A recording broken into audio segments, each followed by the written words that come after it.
is Covent Garden. This is a Piccadilly line. Here we are. I always feel that this is where my ballerina day starts. You know, it's been 20 years that I come to this station, and I just feel that this is where the magic begins, believe it or not. Covent Garden Tube Station. Covent Garden Tube Station. The transformation starts.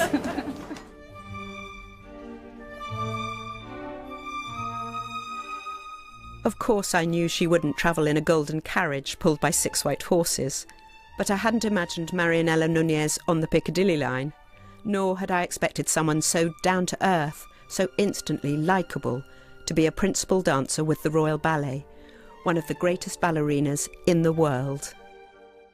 She's very strong physically and has beautiful qualities, pure classical qualities.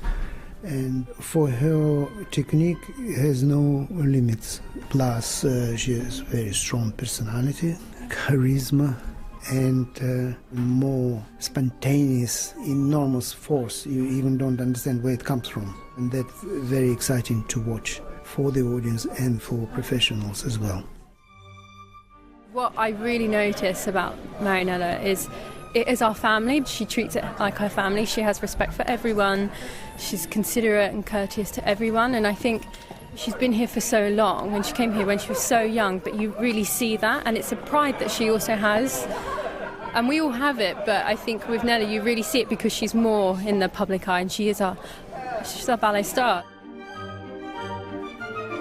I know that I'm entering this magical place. I mean, look at this. This is my home, the Opera House, and it just feels special. Actually, every day is a special day. I get to work in this magical place. Morning, girls. After a breakfast at home, she's in before 9 every day. Here we are very lucky. We have the healthcare. We have a nutritionist, and we have our physios, and I also have some nutritionists back home in Argentina. So I always have people guiding me. And here we are in the dressing room. Yeah, this is definitely part of my home. And all my ballet gear and my shoes. So there's what? Yeah. There must be about 30 pairs of shoes there. So these are waiting to be sewn, and I have to just get them ready. At the moment I'm going through a lot of shoes because Bayer there is so demanding that I am actually going through probably 2 or 3 pairs a day. That sounds crazy, but it's true. First stop is the high-tech Pilates studio, where she meets Jane Paris for a one-to-one session. Depending the ballet that I'm doing, the role that I'm doing, we discuss with Jane. Let's say, I don't know, there's this step in the ballet that I struggle with, or that I would like to make it look better, and so I will explain to her all my needs, and then she will design little exercises just specifically for those things. Gently. That's it. And then reach. This is because she's very good at her job as well. I mean, she is incredible. And also she has known me for 20 years, so she knows also the bits that I need to work on that usually my body probably will struggle with, and so we just have an incredible relationship because obviously we know each other so well. So, what are you rehearsing today? Having just had that conversation. Actually. It's a Gamzatti day, so now it's really more ankle and foot stuff then, I think. So maybe Soleils. Yes, I think so. Yeah. Yes, let's start with that. La Bayadère is a ballet by Marius Petipa with music by Leon Minkus. It tells of a love triangle between Nakia, a humble Hindu temple dancer, or Bayadère in French, a warrior called Solor, and the daughter of a Raja, the dangerous Gamzatti. An exotic Indian fantasy, it's not a story which bears close scrutiny, but the contrasting female roles provide a fantastic showcase for Marianela and fellow principal artist Natalia Osipova. And in this production, they're making things even more challenging by alternating the 2 roles. Alexander Agajanov is their senior teacher. Sometimes people can't do both. You know, some of them are only suited to be Nikia. It's more lyrical and more tragic character. And Gamzatti is very wealthy daughter of wealthy father. And so she is quite strong mentally and physically also.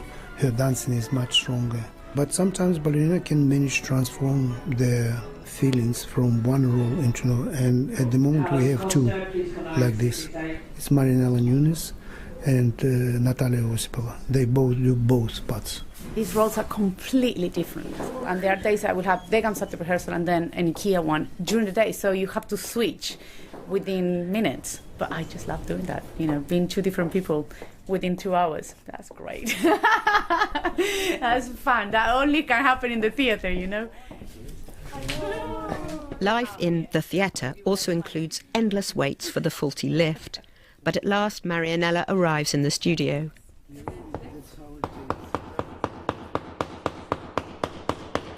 Is that a new pair? Brand new. That's why I bashed them a little bit, just to take the noise. She's rehearsing with the electrifying Russian-born star Vadim Montagirov, who plays Solo. Okay. Is that too short? They're working on the famous scarf duet, which involves a long piece of tulle.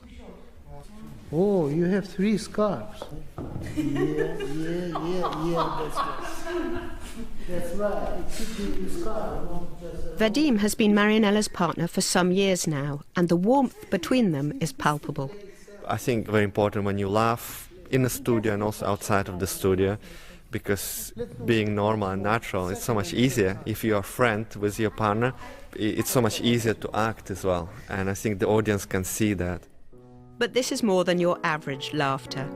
Sometimes she hides a schoolgirl giggle behind her cupped hand. Sometimes it's a chortle or a snort, often joyful gales. The ballet may be tragic, but Marianela's laugh is her trademark. She laughs a lot. Yes, she does. Right.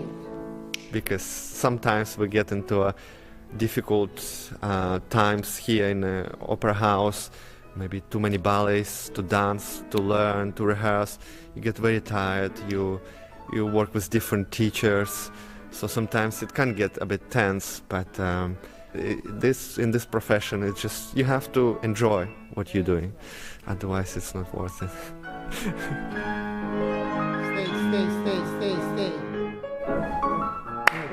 It's good. Only don't make allonge. These rehearsals are about finessing at the very highest level, straining to make every detail perfect. That feels exact. I know it's quite hard to get it maybe like that all the time, but it's practice better. But I can feel that it's right in front of me and my arm is coordinated. See. Practice, scrutiny, and practice again, and again, and again.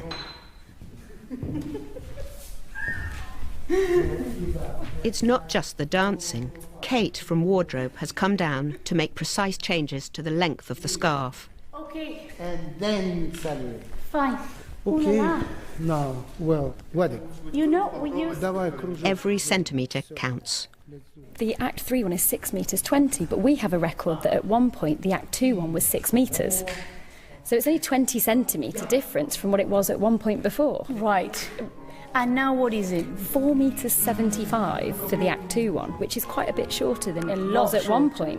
But that was from last time.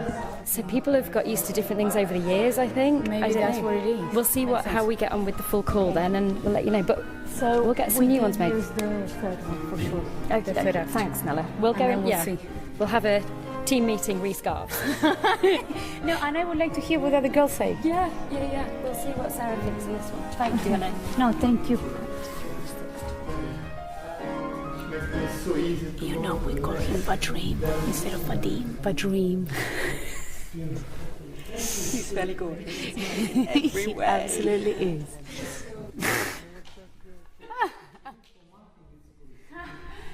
After a short lunch break, Marianela is back in the studio. She's still laughing, but this rehearsal sees her in another role. At 36, she clearly enjoys bringing on younger artists. Mexican-born Cesar Corrales is going to be dancing Solo later in the run, and he's only 22. I'm laughing because it was good, what you said. No, because... Very appropriate, yeah. Давай, let's do Manish once more. He's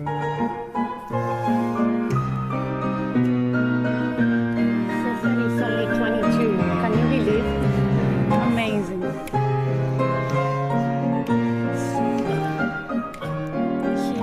He's so mature for his age, you know,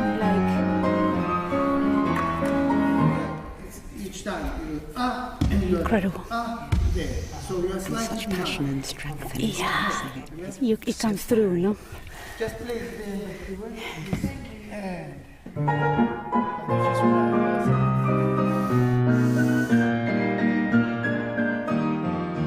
Sitting on the floor right next to Marianela in her practice tutu with bare legs and arms, watching César leap across the mirrored studio, it's hard to exaggerate the thrill at the sheer physical strength and musculature of top dancers. a little bit more accuracy, should be more. First of all, you beat in first position. There's a very rich seam of Latin American dancers at the Royal Ballet just now, and they do seem to share a particular passion. There is obviously a connection. Our backgrounds are very similar, so. But this is what I love about being here. Like, I get to dance with people from all over the world, and everybody brings something different and new that you can connect with. So it's just lucky girl. I get to share the stage with all these incredible artists. Wow.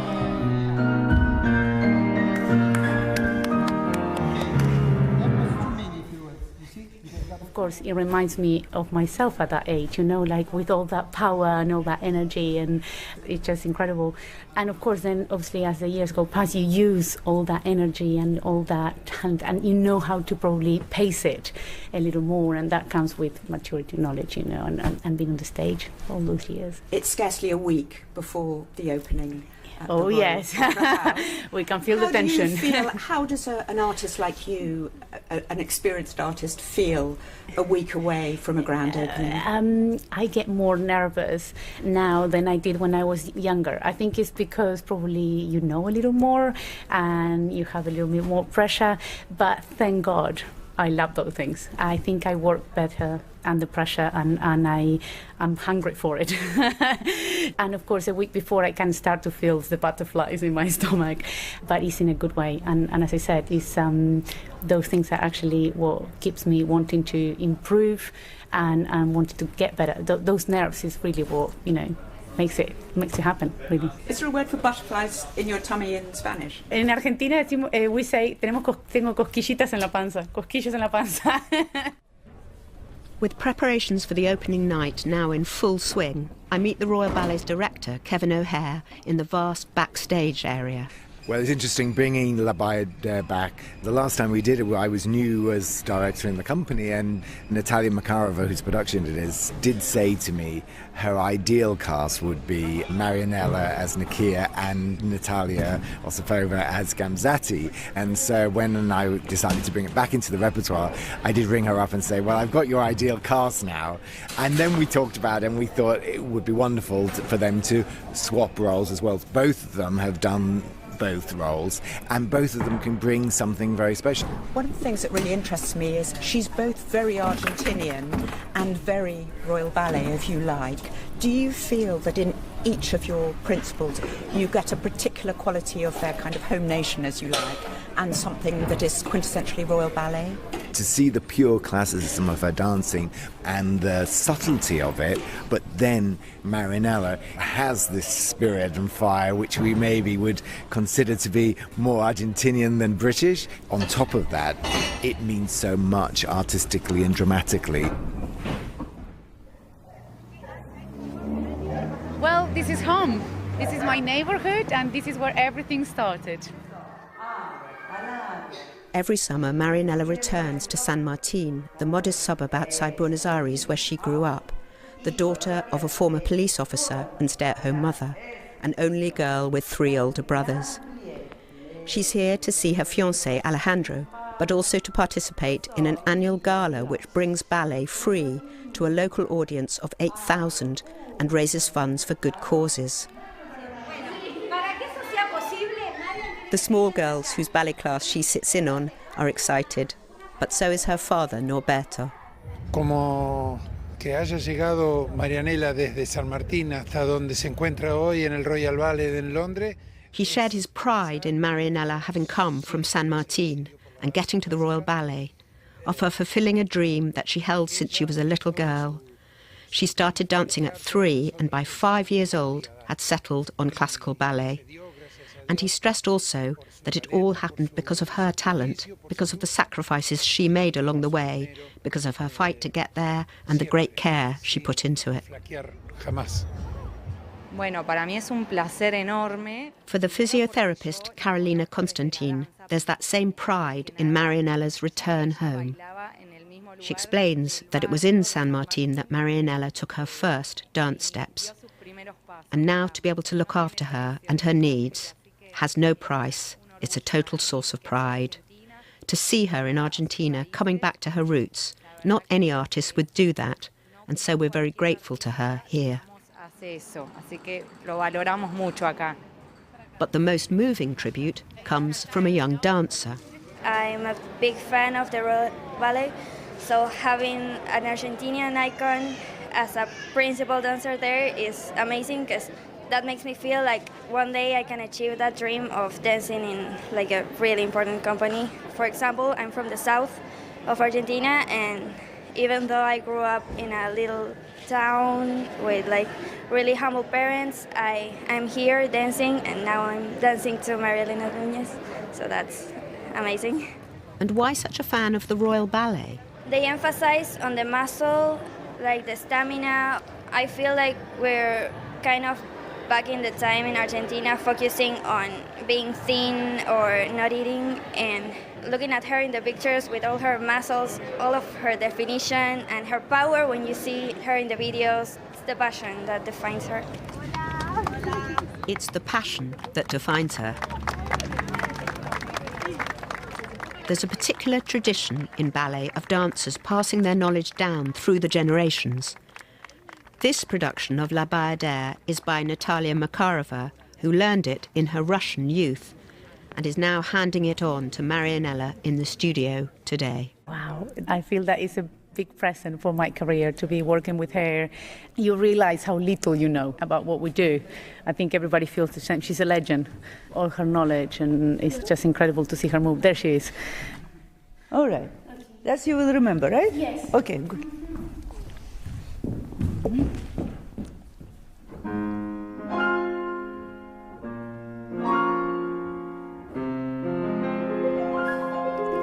Wait.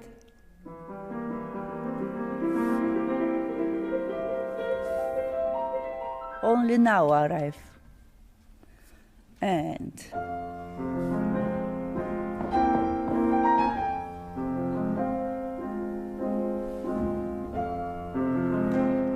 little sense of danger.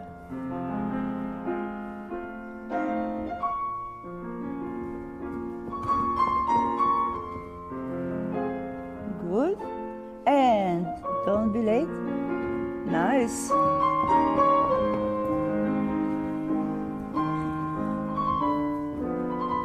Turn out the développé leg. Ah. When she's taking a rehearsal, even when she shows you a movement or how she explains how to do a movement or what to feel, it's just very clear, you know? And she just makes poetry with what she says and how she moves. And it's just very inspiring. 6. And also, I think she can see what your pluses are. And she just brings everything out of you. I mean, it's just an incredible lady. That's too much.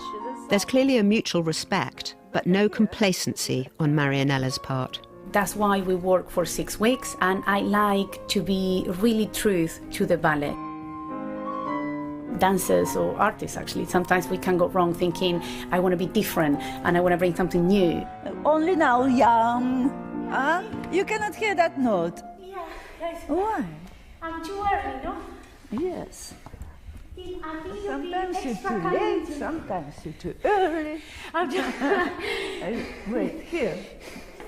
And then you go out there, you bring something, but it's not really nothing to do with the ballet that you're doing, you know. So I really like to respect what the ballet is about, the style, and everything. And within that, you have people, like I said, in this case, Natalia or Alexander or Olga, Kevin, who comes, for rehearsals as well.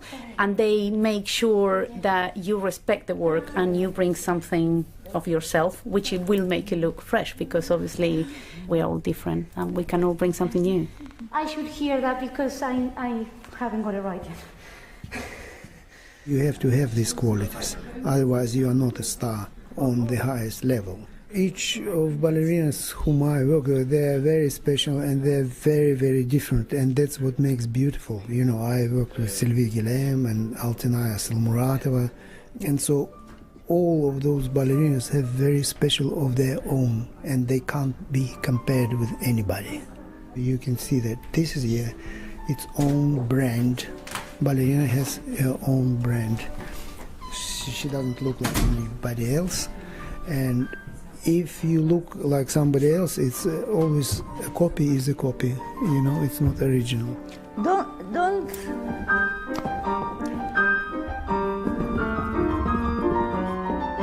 Move. It's too slow. So we are valuing very much of identity, which is very clear and strong identity of its own artist.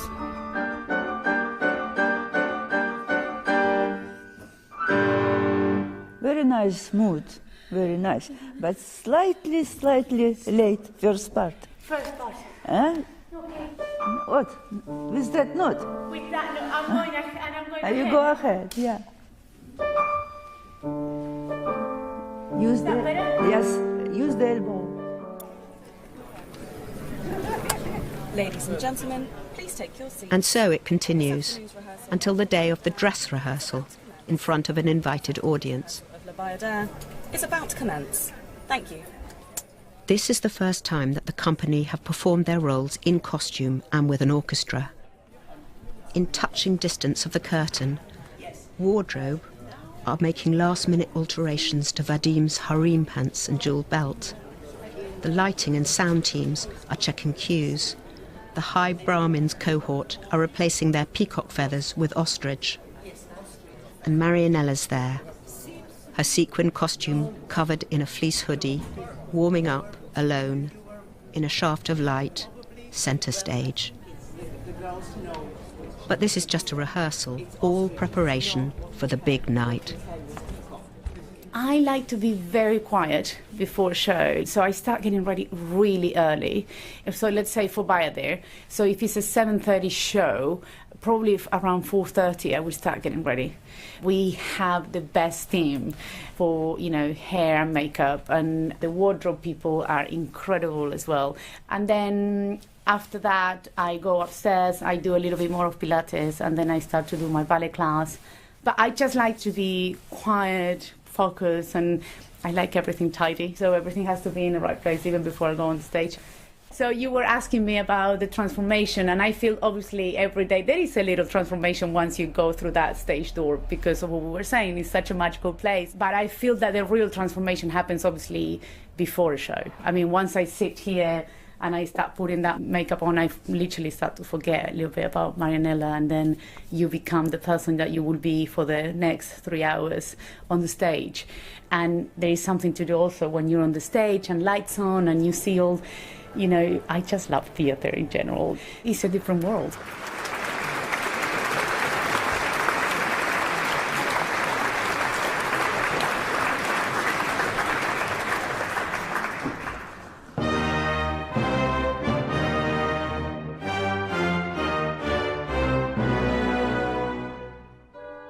The orchestra strikes the opening notes, and the ballet begins. Solor's first sight of Nikia in the sacred wood, Gamzati's gift of a basket of flowers containing a deadly snake, Solor's opium-infused dream visit to the kingdom of the shades, where his vision of his dead love is endlessly mirrored by the corps de ballet in one of the most famous scenes of all classical dance. And the final reunion of the lovers as an earthquake destroys the palace. The audience is transfixed.